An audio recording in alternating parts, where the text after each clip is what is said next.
Well, ladies and gentlemen, we do have a lot of updated college football preseason rankings, and this is actually a composite top 25 where they've taken about 11 different sources, 11 different news publications, all of their rankings, and combined them together to create averages for each team.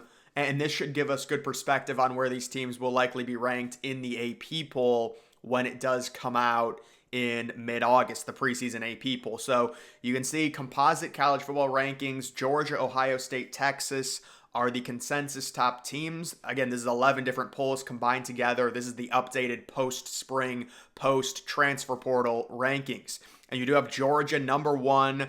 You can see the high and the low. So basically everyone agreeing Georgia the number one overall team in college football. It's not surprising based on their track record, even not making the playoff last year. Everyone knew. I mean, you can make an argument Georgia was the best team in college football last year, and that's why the four-team model was always flawed. Georgia barely loses to Alabama, and people think they possibly could be the best team in college football. They don't even get a chance in the playoff. That's why we needed an expansion.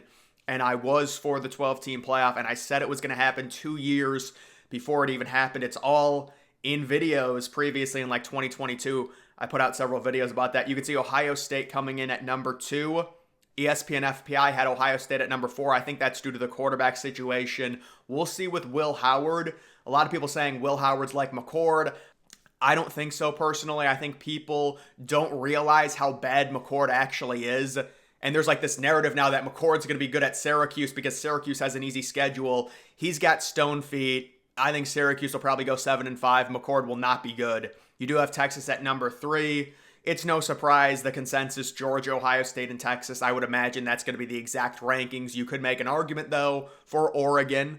And I would say right now, Texas versus Oregon, I'd probably give the edge to Oregon. I think Dillon Gabriel is really good. That team, that roster, even losing Bo Nix, they are well put together. Yes, the competition gets a lot tougher. They've got games against Ohio State. I believe they go on the road to Michigan as well. Joining the Big Ten, it's not easy, but they should be a consensus top 5 team at least. How about Ole Miss at number 5? And you can understand Jackson Dart, good season last year. He's got the experience now. Another season under Lane Kiffin, the transfer portal, the 2 pass rushers they got. Ole Miss at number 5 it's hard for me to it's not hard for me to understand it. I would probably have them at number 7 or number 8, honestly. Maybe even a little bit lower than that. I'm going to need to see Ole Miss prove it on the defensive side of the ball for me to really have them as a top 5 team. And again, I realize they added the defensive players via the portal. But number 5, that's an aggressive ranking for Ole Miss. They have the low. See, I'm not sure if the high and low is correct. You're telling me Ole Miss, the lowest they were ranked within 11 different polls is number 6? I find that hard to believe. Alabama at number 6, obviously losing Nick Saban. They've got a ridiculously talented roster. Jalen Milroe is a prototypical great college football quarterback who struggled early last year in his first season and then came on late. I think Jalen Milroe, honestly, now, I'm not going to say he's going to win the Heisman. I think he should be the favorite for the Heisman. Rushing, passing, how talented Alabama is, dual threat ability. He's going to put up huge numbers. You do have Notre Dame at number 7.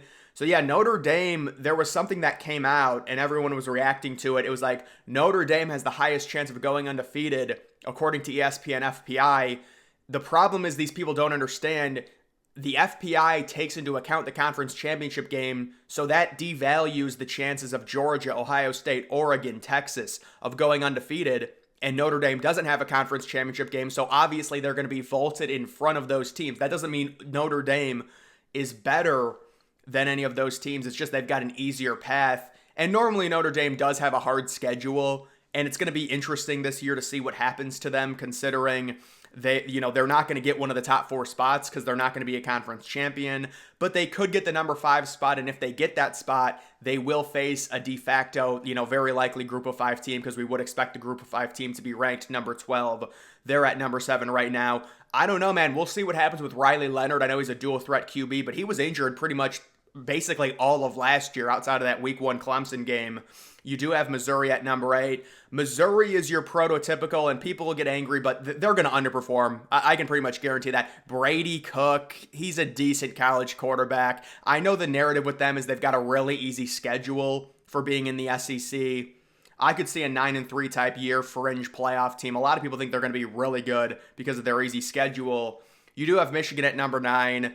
With Sharon Moore, the quarterback situation, I don't know. They're gonna respect Michigan based on what they did last year, obviously going 15-0, but it is a completely different roster.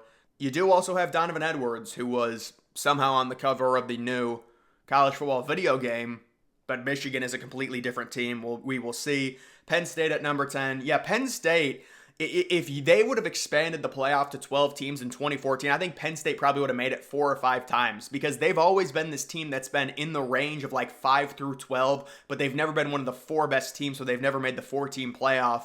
But yeah, Penn State, they're always going to have a good defense under James Franklin. They've been on a run now. I saw analytically that's 3 straight years they've had a top 10 overall defense.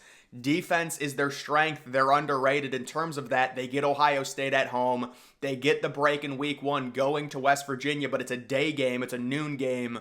So I think Penn State very easily could be one of those maybe 9-10 type teams into the playoff, maybe hosting a playoff game. Florida State at number 11. Obviously, last year, the situation, the injury to Jordan Travis, people angry they didn't make the playoff, and they ended up getting crushed by Georgia. But they're replacing Travis, DJ Uiagalelei. We will see. Utah at number 12. So Utah, the highest ranked Big 12 team. Yeah, I'm going to go through some of the Big 12 rankings here. And also, I think the Big 10 and the SEC in terms of the overall average win chances. But Utah, it's understandable. They've got a good defense. The Big 12 is a mosh pit. There's really no one that's going to out-talent them. So right now they're at number 12. It's very hard to go on the road to Utah and win, especially with how good Utah's defense plays at home. You've got LSU at number 13. They're a fringe playoff team. We don't know what to expect from their defense. Also, they're replacing a ton on offense, but they're always going to be really talented. Tennessee's a mixed bag as well. I think they should be really lethal on offense with the young QB, Lamaliva, former 5-star top 4 overall recruit or whatever it was. Clemson at 15, they've always got a really good defense. We'll see with the offense, Cade Klubnik, he's back again. He's got experience. That's, the ACC, there's a lot of winnable games in that conference. They could go 10-2 and possibly make the playoff. Oklahoma at number 16, it's going to be hard for them in the SEC to make the playoff. Arizona at number 17, that's another team in the Big 12, losing their head coach, but not losing their young star quarterback. I could see them in the playoff. Oklahoma State, I don't think so. Kansas State is another team a lot of people are talking about and picking to make the playoff and to actually win the Big 12. NC State at number 20. I have heard a lot of people like NC State. Wow, a publication had NC State at number 12. I guess that's not too surprising. Kansas at 21, another Big 12 team. Miami at 22 with Cam Ward. We will see. USC, Lincoln Riley, they're always going to have a good offense. Louisville, I'm not buying them this year. And then A&M, they're basically the same thing every single year at this point. And then others receiving votes. Washington, I think Washington's going to be really down this year. Virginia Tech, really fun sleeper team with an easy schedule and a quarterback that's a dual threat. You do have Iowa. Iowa's the same thing every year, and now they don't get an easier schedule. SMU, West Virginia, Boise State, and Memphis. So possibly Boise State or Memphis getting that auto bid into the playoff. And then we're going to take a look at some of the projected standings here. These are just analytical rankings in terms of how many conference games they will potentially win. And you can see right now the Big 12, it is Kansas State projected to win 7 games right now in front of Utah, in front of Arizona, in front of Oklahoma State and Kansas. And I would say those are probably the teams that realistically can win. I don't think Oklahoma State's going to win this conference. I'll just say that right now. But Kansas State, Utah, Arizona, and Kansas, I would say that is the cream of the crop in terms of the Big 12. I don't see TCU winning it. Texas Tech, they're definitely a team on the rise, but I don't think they're winning it. UCF, I can't see it. And then all those other teams, that's a lot of average there in the Big 12. So possibly Kansas State coming out of the Big 12 with the auto bid, they would very likely get either the 3rd or 4th seed, probably the 4th seed. Moving on to the Big 10, this is just a massive conference looking at this right now. You do have Oregon slightly in front of Ohio State. Look at that. Oregon, 7.7 wins. Ohio State, 7.6. Penn State, 7.5. Michigan, 7. So there's a clear top 4 in the Big 10, and you could argue like a top 3. But I would also include Michigan there, even with the quarterback uncertainty based on how good they were last year. I do think Ohio State and Oregon are basically locks to make the playoff. I do think Penn State is probably making it. I think Michigan likely will miss out. USC could be a dark horse, and I don't really see any other team with a chance there. I know Nebraska has an easy schedule, but they're probably starting a true freshman. It's just not going to happen. Moving on to the SEC, you do have Georgia sitting right now, 6.6 wins. They only play an 8-game conference schedule, so that's why the wins are a little bit down. Texas sitting at 6.5. I believe Texas has an easier in-conference schedule than Georgia. Alabama at 5.9, LSU at 5.5, Missouri at 5.3, Ole Miss at 5.2. That's interesting because a lot of people like Ole Miss as like a top 5 team, and here they're at like number 6 in their own conference.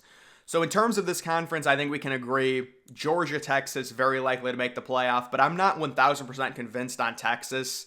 I need to see it happen more. Alabama probably, I would say, will make the playoff. And then you've got kind of a mosh pit. LSU, in looking at things, I think LSU is probably going to miss the playoff. Missouri, they're a fringe team, I think. Well, because they have an easy schedule, you could argue they'll make it. Ole Miss also has a case. All those other teams, maybe Tennessee, maybe. It's crazy. Oklahoma is ranked 8th overall in terms of ESPN FPI. And in this ranking, they're like the bottom half in the SEC. It's crazy. Sitting at 4.1 wins. So they're projected in this model to go 4-4 in SEC play. That very interesting. But either way, guys, that is going to do it for this video. Make sure you follow me on X. Link to that's always in the description.